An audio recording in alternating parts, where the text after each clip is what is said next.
Good morning students, class 10th।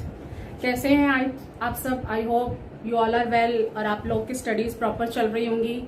तो आज हमारा जो टॉपिक है वो आपके राइटिंग सेक्शन से है, जिसका नाम है लघु कथा लेखन, यानी कि शॉर्ट स्टोरीज, जो आप लोगों ने कई बार स्कूल में अपनी असेंबली में, कई बार इंग्लिश में, हिंदी में सुनी होंगी। मोटिवेशनल स्टोरीज, जो छोटी छोटी स्टोरीज होती हैं, उन्हें इंग्लिश में तो हम शॉर्ट स्टोरी कहते हैं और हिंदी में हम कहते हैं लघु कथा, और वो मोटिवेशनल भी होती हैं। इनको लिखते कैसे हैं, इनके लिखने का तरीका क्या है, वो आज हम देखेंगे। और स्टोरीज सभी को पसंद होती हैं, छोटे हो या बड़े। तो लेट्स स्टार्ट। साहित्य की सभी विधाओं में, साहित्य यानी कि लिटरेचर, विधाओं मतलब उनकी जो अलग अलग कैटेगरीज होती हैं, कहानी का विशेष स्थान है। कहानी सुनना और सुनाना सभी को अच्छा लगता है। कहानी सुनना भी अच्छा लगता है सभी को और सुनाना भी अच्छा लगता है। साहित्य की सभी विधाओं में कहानी सबसे पुरानी विधा है। सबसे पुरानी विधा मतलब सबसे पुराना एक प्रकार है कि आप लोग बचपन से अपने नाना नानी, दादा दादी, मम्मी पापा से बचपन से कहानियां सुनते आ रहे हैं ना। और जन जीवन में सबसे अधिक लोकप्रिय है, यानी कि हमारे जीवन में सबसे अधिक लोकप्रिय भी है। कहानी में किसी सत्य अथवा काल्पनिक घटना का इस प्रकार कथन किया जाता है जिससे श्रोता रुचि पूर्वक सुनता है। कि कहानी में किसी सत्य यानी किसी सच्ची घटना हो पर, या फिर कोई काल्पनिक यानी इमेजिनरी जो होती है कोई भी घटना, उसका कथन यानी कि उसे इस प्रकार कहा जाता है कि सुनने वाला, श्रोता का मतलब है सुनने वाला, रुचि पूर्वक मन यानी कि इंटरेस्ट लेकर के उसे सुनता है।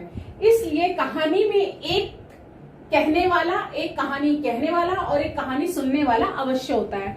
यानी कहानी में दो लोग होते हैं, एक कहने वाला और एक सुनने वाला। अगर कहने वाला नहीं होगा तो सुनने वाला क्या करेगा फिर, और सुनने वाला होगा, कहने वाला नहीं होगा, तो इसलिए दोनों का होना जरूरी है। पहले कहानी का उद्देश्य उपदेश देना और मनोरंजन करना माना जाता था। यानी कि पहले के जो लोग कहानी सुनाया करते थे उसमें होता था कि उपदेश देना और मनोरंजन करना, यानी किसी को उपदेश देते हुए और उसका मनोरंजन भी किया जाता था। लेकिन आज मानव जीवन की विभिन्न समस्याओं और संवेदनाओं को व्यक्त करना होता है। लेकिन आजकल की जो कहानियां आती हैं उसमें क्या होता है कि मानव जीवन यानी कि जो हमारा जीवन है उसकी विभिन्न समस्याओं की, उनके जीवन में किस प्रकार की समस्याएं हैं और संवेदनाओं को व्यक्त करना, कि कहानी के माध्यम से उनकी समस्याओं को हम किस प्रकार से सामने ला सकते हैं, उसके लिए हम कहानी को चुनते हैं। यही कारण है कि प्राचीन कथा से आधुनिक हिंदी कहानी बिल्कुल भिन्न हो गई है। पहले की प्राचीन कथाओं से और आजकल की जो हिंदी कहानियां हैं, आधुनिक कहानियां हैं, वो बिल्कुल अलग हो गई हैं। पहले प्राचीन काल में राजा रानियों की कहानियां हुआ करती थी, देवी देवताओं की हुआ करती थी, और आजकल की कहानियां क्या है, समस्याओं पर, मानव जीवन की समस्याओं पर आधारित होने लग गई हैं। जहां तक लघु कथा का प्रश्न है तो यह भी कथात्मक विधा है। जहां तक यानी कि शॉर्ट स्टोरी, लघु कथा का प्रश्न है तो ये भी क्या है, कथात्मक यानी कहानी की ही एक प्रकार की विधा है, एक प्रकार का कहानी, पर कहानी से भिन्न है। लेकिन कहानी से क्या है, थोड़ी सी डिफरेंट है, थोड़ी सी अलग है। किसी भी कहानी को संक्षिप्त कर देने से लघु कथा नहीं बन जाती। यानी कहानियां जो होती हैं वो बड़ी होती हैं, अगर हम उनको छोटा कर दे तो वो लघु कथा नहीं बन जाएगी, लघु कथा नहीं बनेगी। हाँ, यह सत्य है कि लघु कथा कहानी से सबसे अधिक निकट होती है, लेकिन क्या है, उसके आसपास ही होती है। कहानी और लघु कथा क्या होती है, उसके बिल्कुल आसपास की ही कड़ी होती है। इसलिए अंग्रेजी में कहानी को स्टोरी कहते हैं। अंग्रेजी में कहानी को क्या कहा जाता है, स्टोरी, और लघु कथा को शॉर्ट स्टोरी कहा जाता है। लघु कथा दिखने में छोटी अवश्य होती है, यानी कि जो लघु कथा है, शॉर्ट स्टोरी, वो दिखने में छोटी सी जरूर होगी, एक पैराग्राफ जितनी होगी या 1 पेज की होगी, पर पाठक के मन पर इसका बहुत गहरा प्रभाव पड़ता है। लेकिन जो पढ़ता है उस स्टोरी को, पाठक मतलब पढ़ने वाले के मन पर इसका बहुत गहरा प्रभाव पड़ता है, क्योंकि या तो वो मानवीय संवेदनाओं से भरपूर होती है, या उसमें कुछ मोटिवेशन इस तरह होता है, या कुछ सिखाने की चीज होती है जिससे कि पाठक मन पर बहुत गहरा प्रभाव पड़ता है। कहानी की तुलना में लघु कथा लिखना अधिक श्रम साध्य है। कहानी तो क्या है, कितनी भी लंबी लिखी जा सकती है, उसको किसी भी तरह से मोड़ा जा सकता है, लेकिन जो एक शॉर्ट स्टोरी होती है उसको लिखना बहुत ही परिश्रम का कार्य होता है, क्योंकि उसमें हमें एक संदेश देना होता है, साथ ही मानवीय संवेदनाओं को उजागर करना होता है।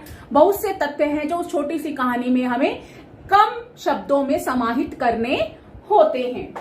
लघु कथा के प्रमुख गुण, यानी अब जो हम लघु कथा लिखी हुई होती है, लघु कथा होती है, उसके कुछ प्रमुख गुण होते हैं जिस पर वो आधारित होती है। जैसे संक्षिप्तता यानी कि शॉर्ट होना, सूक्ष्मता यानी कि उसमें जो दिया गया है बहुत ही बारीकी से उसको परख करके, जांच परख करके दी गई उसकी कथात्मकता होनी चाहिए। और सांकेतिकता यानी कि संकेत उसमें मिलने चाहिए कि वो किस पर आधारित है, काम चलाया जाता है। अब लघु कथा की प्रमुख विशेषताएं, यानी लघु कथा की कुछ विशेषताएं भी होती हैं, जिनमें पहली है कथानक। कहानी के कथानक में घटनाओं का विस्तार होता है, लेकिन लघु कथा में इसका अभाव होता है।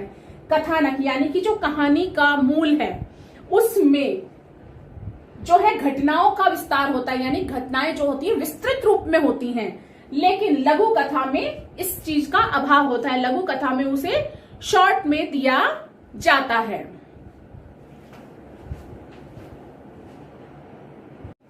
इसका दूसरा बिंदु है लघु कथा का पात्र योजना। कहानी की तुलना में लघु कथा में पात्रों की संख्या 1 या 2 तक ही सीमित होती है, यानी कि लघु कथा में अगर आप पात्र ले रहे हैं, पात्रों के बारे में लिख रहे हैं, तो उसमें संख्या का आपको विशेष ध्यान रखना है। उसमें 1 या 2 ही पात्र हो सकते हैं। और लघु कथा में मानव के अलावा पशु पक्षी भी हो सकते हैं, यानी कि लघु कथा जो है वो पशु पक्षियों पर भी आधारित हो सकती है। तीसरा बिंदु है कल्पना की उड़ान। लघु कथा में यथार्थ के साथ साथ काल्पनिक अभिव्यक्ति भी हो सकती है। यथार्थ मतलब जो प्रैक्टिकली जो आप देखते हैं वो भी हो सकता है, और आप जो इमेजिन करते हैं, अपने लिए एक स्टोरी बनाते हैं इमेजिनरी, वो भी हो सकती है। शैली नंबर 4 है शैली। लघु कथा में लेखक अपनी बात संकेतों के माध्यम से व्यक्त करता है, यानी कि वो कुछ ऐसे हिंट दे देता है कहानी में कि समझ में आ जाता है कि कहानी कैसी, किस पर आधारित है। अतः संकेतात्मकता लघु कथा की शैली का विशिष्ट गुण है। फिर है नंबर 5 उपदेशात्मकता। लघु कथा में कोई ना कोई उपदेश अवश्य होता है, अतः उपदेशात्मकता भी उसका प्रमुख गुण है। नंबर 6 है संक्षिप्तता यानी कि शॉर्टनेस। लघु कथा का सारा कलेवर, कलेवर का मतलब होता है उसका आकार, ढांचा, उसकी लघुता में ही निहित होता है। अतः कहानी की तरह उसमें विस्तार की गुंजाइश नहीं होती, यानी लघु कथा को विस्तृत रूप में नहीं लिखा जा सकता है। नंबर 7 है उद्देश्य। लघु कथा में उसका कोई ना कोई उद्देश्य अवश्य निहित रहता है, यानी कि जो आप लघु कथा लिख रहे हैं उसमें उसका कुछ ना कुछ मोटिव जरूर होगा, उसका कुछ ना कुछ उद्देश्य जरूर होगा। लघु कथा को पढ़ने के बाद यह उद्देश्य पाठक के समक्ष अभिव्यक्त हो जाता है, यानी कि जो पाठक उस लघु कथा को पढ़ रहा है तो लघु कथा को पढ़ने के बाद जो उसका उद्देश्य है वो पाठक के मस्तिष्क में अपने आप ही अभिव्यक्त हो जाता है। इसमें जो उपदेश दिया जाता है वह भी एक तरह का उद्देश्य हो सकता है, यानी कि कहानी लघु कथा में जो उपदेश दिया गया है वो भी एक तरह का उद्देश्य साबित हो सकता है। अब एक है विशेष नोट। लघु कथा का महत्व उसकी लघुता में है, यानी लघु कथा जितनी छोटी होगी उतना ही अच्छा होगा जो वह कथा को प्रदान करती है, यानी लघुता में है उसके लघु जो जितनी छोटी है उसको कथा को वही उतनी लघुता को महत्व प्रदान करती है। छोटी छोटी बातों में बड़े बड़े अर्थ निकालना उसकी एक खासियत है, यानी कि लघु कथा जितनी छोटी होगी और उसमें जितने बड़े अर्थ निकलेंगे वो उतनी ही उसकी खासियत है, यानी कि उसकी विशेषता है। और अपनी बात संदेश रूप में कम से कम शब्दों में पाठक तक पहुंचाना, यानी कि कम से कम क्या है इसमें की छुपी होती है और अपनी बात को, संदेश जो है कम से कम शब्दों में जो है पाठक तक पहुंचाना, इसी में उसकी सफलता छुपी होती है। यानी कि एक लघु कथा तभी सफल मानी जाती है कि उसमें कम शब्दों में पाठक तक अपना संदेश पहुंचा सकता है।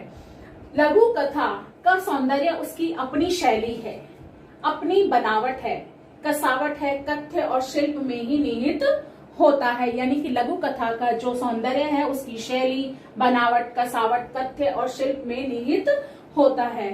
तो हमने आज जाना कि हम इन बिंदुओं को आधारित बनाकर एक लघु कथा बहुत अच्छे तरीके से लिख सकते हैं। अगर हम इन बिंदुओं को ध्यान में रखकर लघु कथा लिखेंगे तो वो पाठक के समक्ष एक अपना अलग ही महत्व प्रदान करेगी।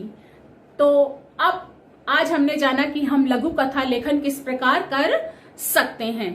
Thank you.